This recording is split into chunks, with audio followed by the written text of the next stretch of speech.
Все службы готовы, техники достаточно. Организации района прошли смотр сил и средств, необходимых для предупреждения и ликвидации последствий паводка. Своевременная и качественная подготовка гидротехнических сооружений, мостов, коммунально-энергетических сетей, инженерных коммуникаций и организаций к безаварийному пропуску паводковых вод на территории района призвана обеспечить безопасность жителей и бесперебойную работу всех организаций во время весеннего половодья. Согласно утвержденному плану мероприятий по безаварийному пропуску весеннего половодья на территории района главами сельских поселений и руководителями организаций созданы аварийные бригады с необходимой техникой. Проводится превентивные мероприятия по пропуску ледохода и паводка, обеспечивающие защиту подведомственных объектов от повреждений. Паводок у нас в Башкирии, в Карманско-Крымском районе, он уступает,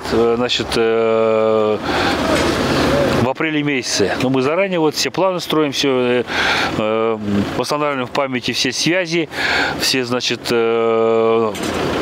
наши пути действия. Поэтому паводок, в этом году паводок мы все видим, что снега больше гораздо, чем в прошлом году. Насыщенность влаги в снеге на 30% тоже больше.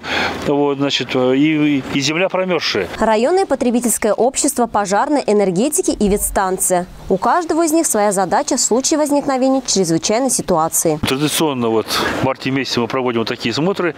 Это наша служба спасения, 10 служб спасения, которые по своим направлениям работают. Восстанавливаем все связи, все службы, как мы видели, сейчас готовы, обеспечены материальными средствами. В случае, если потопление все же не удастся предотвратить и избежать, люди и животные из зоны риска будут эвакуированы. Для этого предусмотрены специальные пункты временного размещения. У нас работает центр оповещения.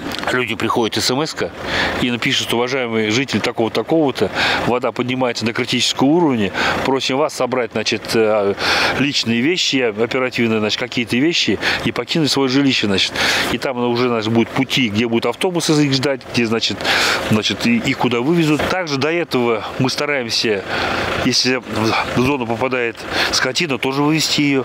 Поэтому все это у нас службы знают, все свои действия знают. Прошедшая зима порадовала нас обильными осадками и по-настоящему зимними морозами. Во что выльются эти осадки с потеплением, весна покажет.